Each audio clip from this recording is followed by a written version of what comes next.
صباح الخير، صباح الفل، صباح الجمال، صباح كل حاجة حلوة على عيونكم. وحشتوني.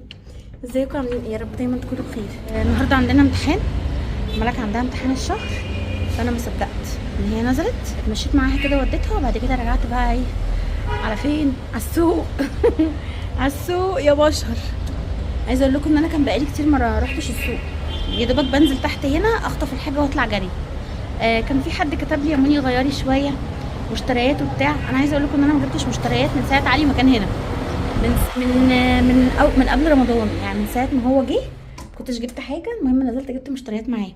قسما بالله من يومها ما دخلت فتح الله، غير لما دخلت بيت الجمله بجيب بس بخطف كده، يعني مثلا ايه، كده ازازه صلصه، مش عارفه ايه، علبه جبنه، ازازه كده.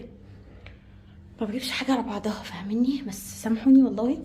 بس اوقات بتبقى الظروف مش سامحه ان انزل اجيب مشتريات على بعض، محتاجه حاجات كتير، بس الله المستعان. ان شاء الله ربنا يفرجها يا رب باذن واحد احد، وننزل نجيب كل حاجه. المهم ان انا زي الشاطره عملت ايه؟ تعالى اوريكم جبت ايه. تعالى اوريكم. صدقت انه سعره نزل، نزلت جري على السوق. هو انا طالبه معايا اكل محشي، فقلت للولاد ناكل محشي النهارده. هي عندها امتحان، فهي هترجع. مازن لسه اصلا الساعه دلوقتي 10 ولسه هينام، وهي هترجع الساعه 1:30. هتاكل حاجه خفيفه وهتنام. فعبال ما يقوموا بقى بالليل الساعه كام؟ 8 9 10 اكون انا بقى قمت مخمخت وعملت اكل. انام ساعتين لما هي تيجي، بعدين اقوم اعمل الاكل. فعملته النهارده، عملته بكره. قلت انا مش عايزه انزل بكره واخطف الحاجه النهارده، يعني اجيب اكل يومين، فاهمني كده يعني اكثر. المهم ان انا اول ما لقيته جبته جري. اول حاجه بس عملتها ايه؟ انا رحت السوق ورجعت، وبعد كده نزلت جبت عيش. ما عنديش عيش خالص، العيش كله خلاص. خلاص ما عنديش ولا رغيف في التلاجة غير الماوي اللي هو مازن بياكله، فاحنا بناكل معاه. بس انا ملك عندي بتحب البلدي، وبعدين لازم اكسر بطاقه التموين. فالمهم جبت كده، الحمد لله احمدك واشكر فضلك يا رب. جبت ايه؟ 60 رغيف. هحطهم بقى في الفريزر، تمام؟ زي ما هما كده، ولا بتني ولا بعمل، عشان بسحب الرغيف وبسيبه 3 ثواني بيكون فك. المهم جبت ايه؟ لقيت البطاطس ب10. قولوا لي الاسعار عندكم ايه. انا حاسه ان النهارده السوق احسن، يعني حاسه ان النهارده الخضار الدنيا حلوه كده. لقيت البطاطس ب10. جبت 2 كيلو، تمام اهو من عند علاء من السوق. هي تحمير حلوه، انا ما بستخدمهاش غير يا تحمير يا مثلا باخد للوزه، يا اما انا مثلا تلاقوني هرست واحده مع نفسي كده عملتها بزبده. بس ما بستخدمهاش صينيه، ما بعملهاش صينيه مطبوخه يعني. جبت بصل. البصل لقيته ب15، فجبت 2 كيلو. قلت له حط لي بال30، لا ب12 ونص، مش ب15، ب12. قلت له حط لي بال30. قال لي ماشي. بص حطيتهولي حلو ازاي، اللي هو وسط، ولا هو كبير ولا هو صغير، تمام. جبت خضره، لقيت عربيه تروسيكل كده واقف. جبت ب5 جنيه خضره، بسم الله ما شاء الله. الخضره بتاعت الشتاء بتبقى تحفه. عايزه اقول لكم ان انا عايزه اجيب كميه والفها بستريتش واحطها في الفريزر او في التلاجة ايا كان. عايزه اقطعها واشيلها. مش انا عايزه ادور اي حاجه، اي فكره ان انا اعمل خضره. مش لازم عشان السلطه، عشان السلطه ان شاء الله نجيب حزمه قد كده. بس انا في الصيف بتبقى صعبه قوي. جبت ايه بقى؟ حبيب قلبي اقسم بالله، بصوا ده العشق كله. عايزه اقول لكم قمر والله العظيم. بصوا يا بنات، هي دي ورقه العنب، عشان بس ايه، في منه رسومات كتير. يعني في ورقه تلاقوها عامله كده، في ورقه تلاقوها مش عارفه عامله ازاي. دي رسمه ورقه العنب، تمام. هو كبير شويه لحد ما يعني، بس شغال. عايزه اقول لكم انا جبت كيلو. انا كل اللي اطلعها الاقيها مخرومه ليه. والله زعلانه. الحمد لله انا جبت كيلو. بصوا ورقه العنب بتبقى عامله ازاي، بتبقى عامله كده عشان في توت في السوق. ورقه التوت مش كده، تمام. وبعدين بتشميه ورق عنب نازل ب60، ماشي. هو كان نازل ب100 جنيه اول ما نزل ب100 جنيه، دلوقتي بقى ب60. المهم جبت من عند واحد صعيدي كده قاعد، راجل كبير. هو بصراحه يعني حاجته كلها حلوه، يعني حتى لما بجيب من عنده مانجا او حاجه في الصيف بتبقى تحفه. المهم لقيته ب60 والورقه حلوه كده. المهم قلت يا بنت انا شكلي هنضفه هنضفه كله وانا واقفه.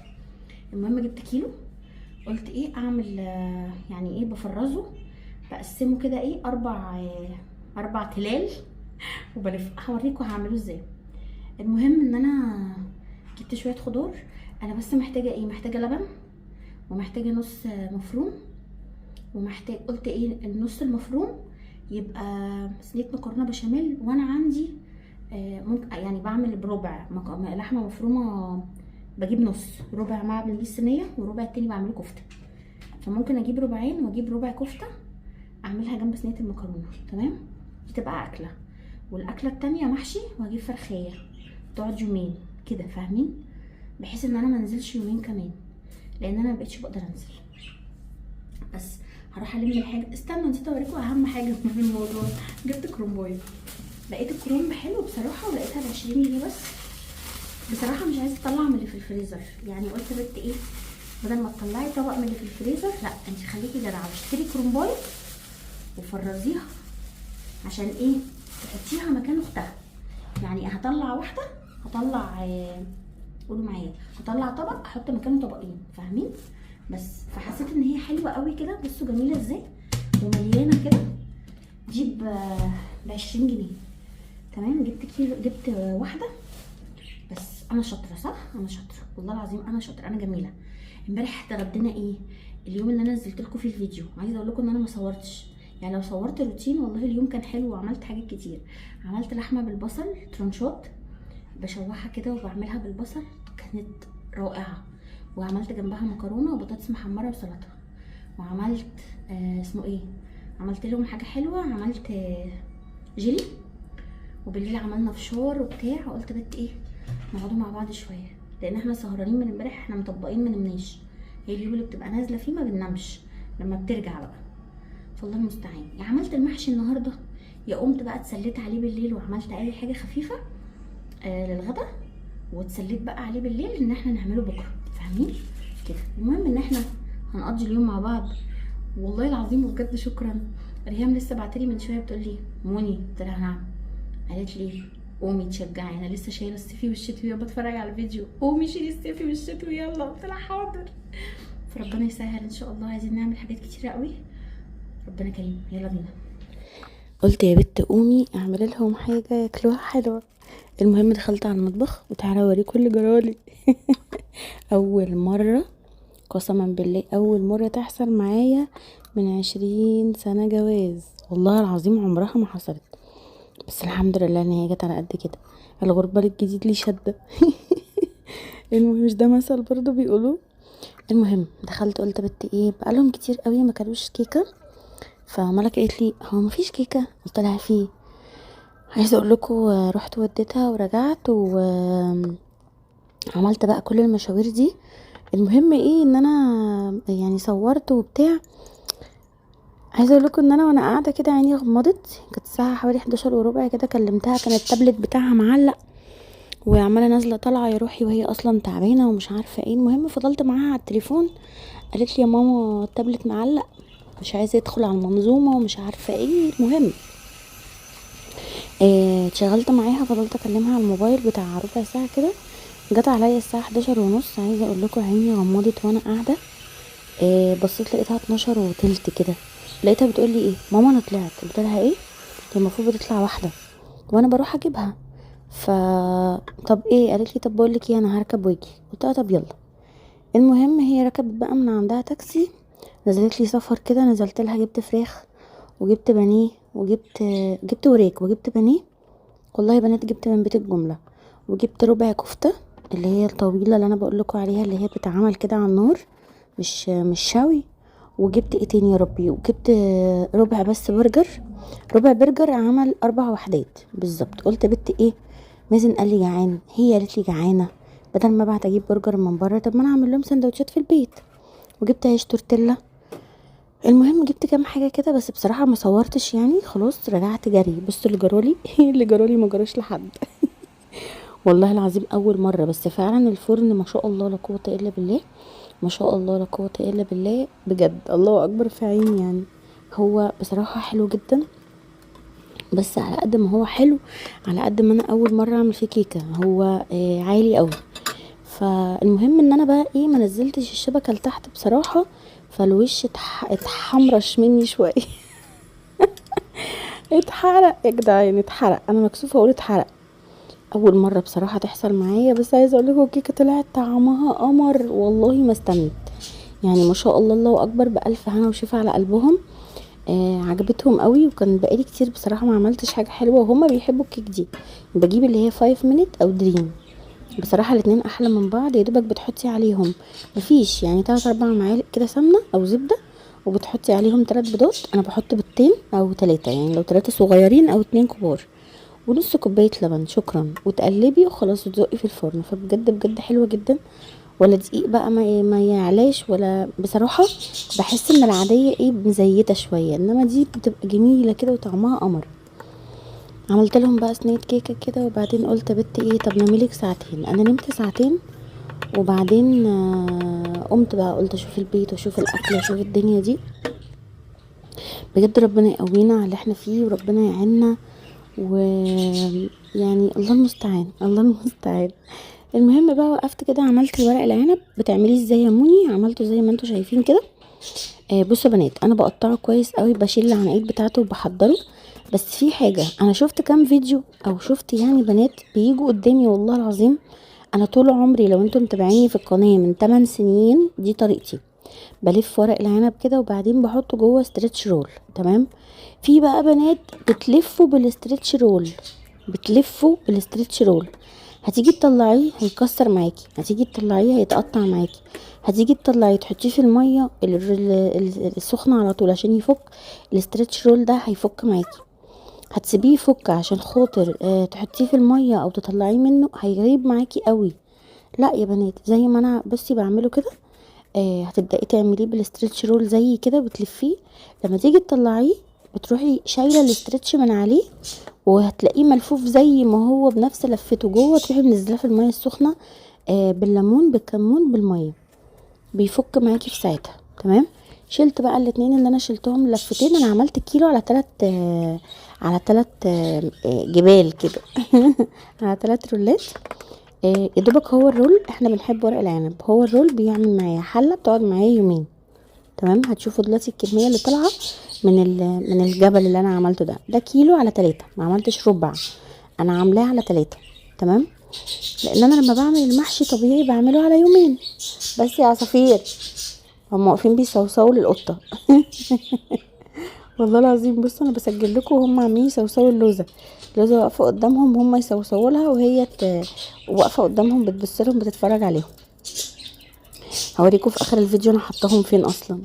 المهم دخلت بقى على المطبخ كده، انا نمت ساعتين وقمت بقى عملت اللي انا فرجكوا عليه ده والله، وعايزه انام تاني. مش بكسلكوا والله، بس مش عارفه، هو بيجي عليا يومين كده ببقى مش عايزه اعمل حاجه، عايزه افضل نايمه كده. وبعدين ايه، تحسوا ان اليوم استغفر الله العظيم يا رب، يعني الحمد لله يا رب، بارك لنا في وقتنا واصلح لنا حالنا يا رب، اللهم امين. تخشي المطبخ تعملي حاجه في المطبخ، تطلعي تلاقي الشقه يعني ايه، محتاجه لمسه. تخشي تخلصي الشقه تبصي تلاقي فيه غسيل، تخلصي الغسيل ده بصي تلاقي فيه مواعين. عارفين والله، على قد ما انا يعني ببقى مبسوطه ان انا مثلا مشغوله في بيتي ومع ولادي وبتاع، على قد ما انا برضو بتخنق. انا من كام يوم قلت لعلي، قلت له بص، ما انت شوف لك حل، انا مش هكمل بقيه عمري في المطبخ والمواعين والغسيل، انا تعبت، انا مش بتاعه القعده اللي انا قاعداها دي يا جدعان. بس مش عارفه اعمل ايه بجد، حاسه ان انا زهقانه قوي. يا جماعه، انا قصه ايوه انتوا معاكم حق طبعا، احفظي قران وانزلي روحي دور. انا ممكن احفظ قران في بيتنا عادي يعني. الفكرة ان انا عايزة اعمل حاجة مفيدة، يعني قصدي يعني القرآن ده احسن حاجة في الدنيا. انا قصدي اني عايزة اشتغل، عايزة اعمل مصلحة، عايزة اعمل شغل، بس فعلا ولا الوقت سامح، ولا انا عارفة دماغي مش عارفة تفكر، مش عارفة مالي. يعني حاسة ان انا دماغي واقفة كده، مش عارفة في ايه. فالله المستعان، عندي 60 فكرة بس مش عارفة ابدأ، او يمكن مش معايا الايد اللي تشجعني ابدأ. مش عارفة بجد، مش عارفة. يمكن لو علي كان هنا كنا نزلنا خدنا خطوة. ملك معايا وكل حاجة ومازن، بس الفكرة انه برضو انت عايزه حد سندك، فاهمين؟ مهما كان دول برضو شباب، يعني انا عايزه حد في ايده في ايدي كده ويلا بينا. فهي مرة جدعة وكل حاجة، بس الفكرة ان انا مش عارفة. المهم انتوا عارفين ان انا بعمل المحشي ني في ني، انا ما بسبكش. احلى محشي والله يا بنات واخف. معلش انا مش بعمل تسبيكة زي بتاع الخضار.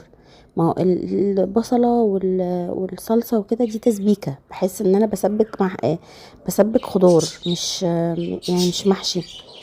بجد الني في ني، عايزه اقول لكم ان ناس كتيره جدا جربتها وصحاب ليا جربوه، عجبهم قوي. بصوا لو اصور لكم لوزه والله العظيم انا قاعده وهي فالهم من ورا الستاره بتتفرج عليهم، هي بتخاف جدا على فكره، بتخاف قوي، بتتفرج يروحي عليهم من بعيد كده وهم بيصوصوا بيلعبوا، وهم يفضلوا يبصوا لها، وقعدت جنبهم تتفرج عليهم.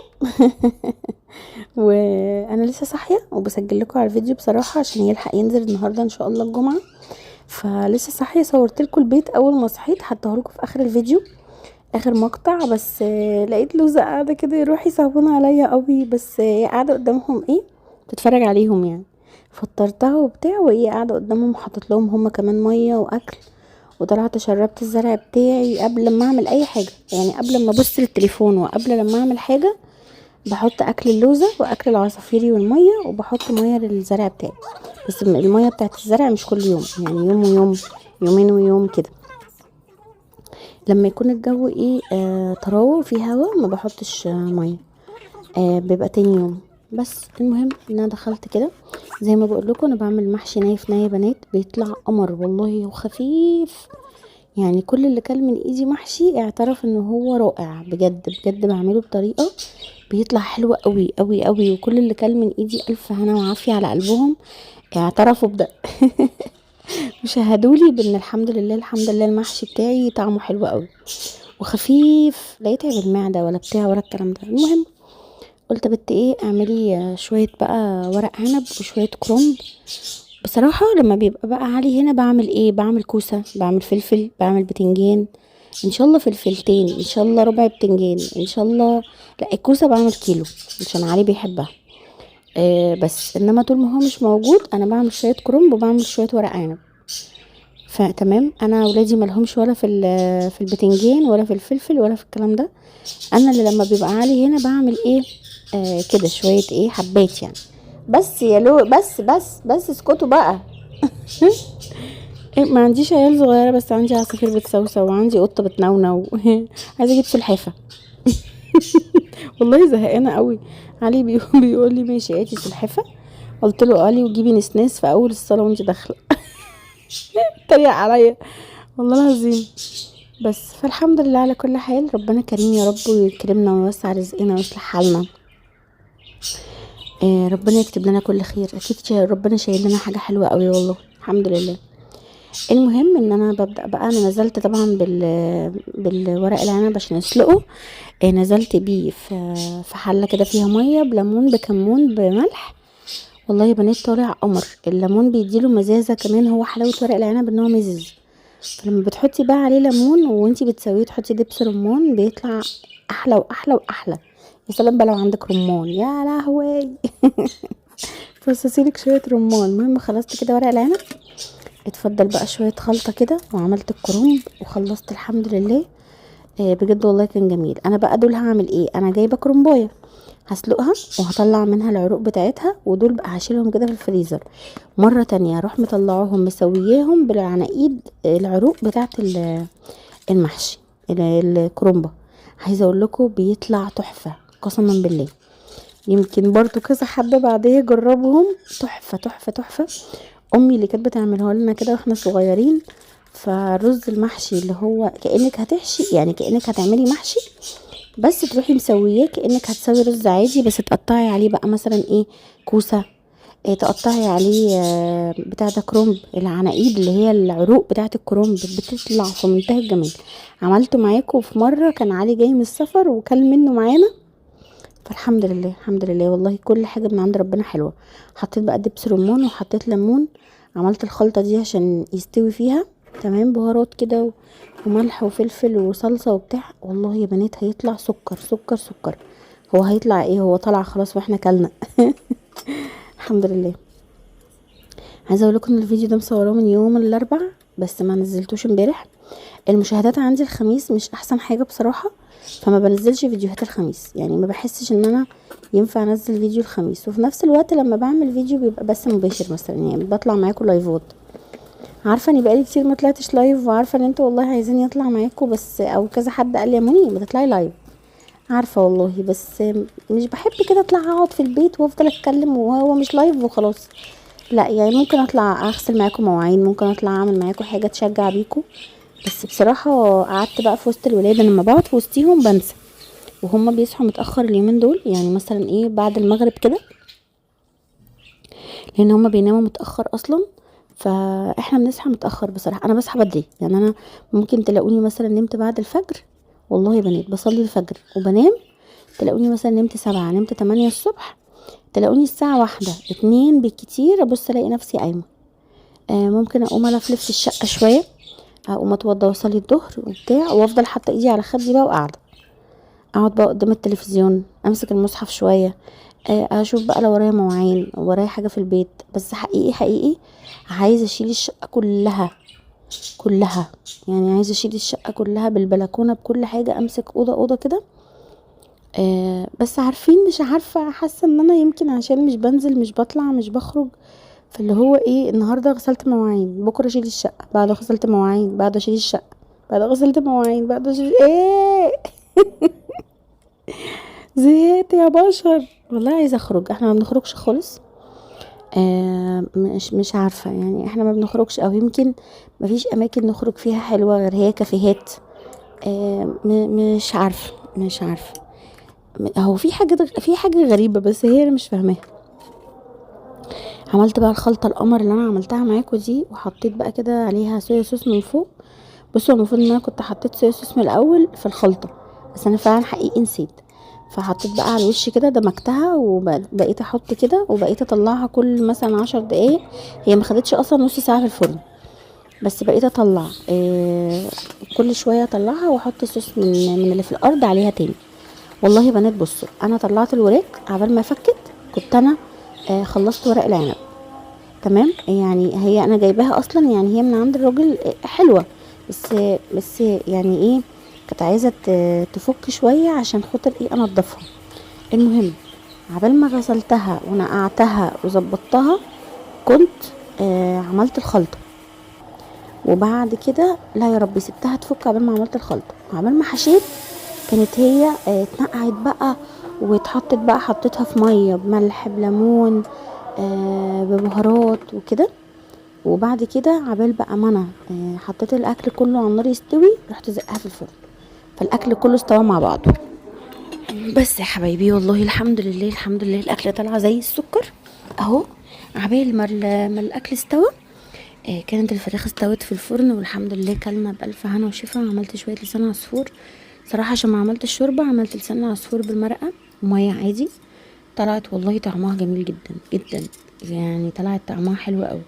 طبعا لما بتعمليها شوربة لحمة او فراخ بتطلع اطعم، بس انا عادي بعمل على شوربة فراخ يا بنات، لما ببقى جايبة فراخ حلوة وسلقاها منضفوها بقى ونقعاها وبتاع، بتطلع جميلة بجد.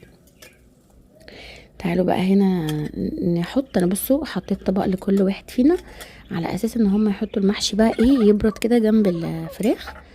كل واحد يغرف الكمية اللي هو عايزها براحته في طبقه وياكل. بصوا ما شاء الله ما شاء الله ما شاء الله، ولا واحدة لزقت ولا اي حاجة، وفي نفس الوقت طالع قمر، ولا فك ولا عمل. وبصوا بصوا الشطورة، بصوا الشطورة يا جدعان. بألف هنا وشفا. عايزة اقول لكم بقالي كتير نفسي في المحشي ومش قادرة اقف اعمله. انا ما بعرفش اعمل محشي وانا قاعده، انا ما بعرفش اعمل محشي وانا قاعده. لازم افضل واقفه. لو حشيت قطعت قورت نضفت عملت الخلطه وقفت احشي كل حاجه ببقى واقفه. ما بعرفش اقعد ابدا يوم المحشي ده، ما بعرفش اقعد ابدا زي الناس اللي بتفرش كده في الارض وتقول ايه اقعد اعمل محشي وانا قاعده. ما بعرفش استحاله. لو قعدت ممكن يقعد معايا 3 ايام. بس ده المحشي بتاعي القمر اهو. والله يا بنات طالع طعمه زي السكر، الحمد لله. بألف هنا وشفا على قلبهم يا رب، الحمد لله. بصوا بقى احنا كده يوم الجمعه، انا كده بصور لكم النهارده المقطع ده، انا لسه صاحيه. قلت اسجل لكم عشان الفيديو يلحق يترفع وبتاع، لانه بياخد وقت كتير جدا جدا في النت في الرفع، لان انا النت عندي هنا مش احسن حاجه من يوم ما عملته. بس المهم تمام. ايه، ادي البلكونه، بصوا المنظر. طبعا عايزه اشيل كل ده جوه وبره، عايزه اشيل النجيله واكنس تحتها واظبطها. وبصوا الزرعات بتاعتي القمر، في حاجات ماتت وفي حاجات لسه عايشه. الوردات الحمد لله الحمد لله بتفتح ولسه عايشه. القطيفه كبر، القطيفه وسعت اهي، بصوا كبرت وطولت وبقت جميله. النعناع والورد تمام، والصبار تمام. الاتنين الوحيدين اللي هم ماتوا، الاتنين اللي انا ما كنتش اعرف دول نوعهم ايه اساسا. ماشي. والفراوله اللي في النص، بس كل الباقي زي الفل الحمد لله. وبشربه وبسقيه وبحط له الفيتامينات اللي هو اداهالي في الميه كل 15 يوم وملتزم عليهم. بس بصوا البلكونه، اصحاب مازن كانوا عندنا من يومين، بيقعدوا براحتهم. انا بسيبهم بصراحه بيقعدوا براحتهم، يعني ما بغلس. بس عايزه اوريكم بقى منظر العصافير ومنظر البيت جوه. والله بصوا يعني هو مش هكدب واقول البيت نظيف، لا، عايز يتكنس، عايز يتشيل مهما كنسته مهما نضفت، عايز يتشيل وبيخش تراب. وبصوا بقى مكان العصافير انا حطاهم في الجنب ده، لاني بيصعب عليا ان انا اطلعهم البلكونه بصراحه، لان الجو مش احسن حاجه لسه. الجو بيبقى بيسقع بالليل قوي، وبقاله يومين كان حر قوي. بطلعهم بره عادي يتهووا وبرجع ادخلهم، بس يعني بقالنا 3 ايام كده فيه هوا، فبيصعب عليا بصراحه ان انا اسيبهم في الهوا، يعني لا يبردوا مني، فاهمين؟ بس عايزه اقول لكم ان انا اتغدينا وعملت شاي شربته وفضلت قاعده، لان احنا متغدين متاخر. احنا متغدين الساعه 10 11. ما قدرتش اقوم اغسل المواعين، لان كان قبلها كوم المواعين اللي على الجنب ده في الحوض وانا لسه غسلاه. يعني قبل ما اعمل الاكل وبتاع كنت لسه غاسله مواعين، فيعني مش مواعين ومواعين في ايه يا جدعان. ان شاء الله هقوم دلوقتي بقى اظبط الدنيا واصور معاكم فيديو تاني واحنا بننضف واحنا بنخلص، وهروق المطبخ واخلي الشقه زي الفل ان شاء الله. عايزه انزل ابص على كفرات سجاد، كفرات للارض عشان اشيل ده، عايزه اغسلهم واحط كفرات تانية. فربنا كريم ان شاء الله. والله هشوف، يعني لو جبت ما جبتش هشوف الدنيا ايه، هغسل ده وافرشه تاني ونشوف الدنيا ماشيه ازاي. بس انا محتاجه انفض تنفيضه محترمه بجد، وانزل الصيفي والشتوي وبتاع، فمحتاجه اعمل كده ايه، عامله جامده. بس انا خايفه خايفه افتح معرفش اقفل. بس بصوا الكفرات حطاهم فين. هي كده كده ملك بتنام جنبي اصلا، ما بتنامش على سريرها، بقالها فتره بتنام جنبي، بتحلم كوابيس وبتاع، فهي بتنام جنبي. وانا ما كنتش بعرف انام طول ما هي مش جنبي، فسبحان الله فهي بتنام جنبي. ما عنديش غسيل، بس عندي المفروض دوره هدخل احطها. البلكونه برضو دي نضيفه بس عايزه تتكنس برضو. النجيله يعني ايه يا جماعه، هي تراب عادي بيتشال ويتعمل. بس اشوفكم على خير في فيديو جديد، واستنوني ويلا بينا. وبسلامه الله يا حبايبي، مع الف سلامه. بصوا انا بسجل لكم على الفيديو، وقلت لكم لوزه قاعده ورا الستاره بتتفرج على العصافير. بصوا القعده، بصوا القمر، بصوا هي قاعده فين، بصوا هما فين.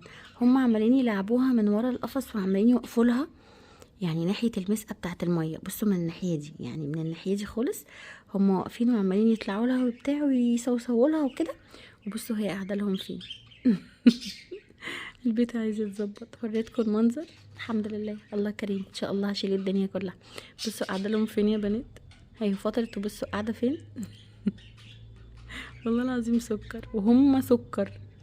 انا عايزه اقول لكم ان انا بحط ايدي على خدي كده وافضل قاعده قدامهم، ممكن اقعد كده ساعه وانا قاعده بتفرج عليهم هما الاتنين، يعني العصافير والقطه وهم قاعدين كده.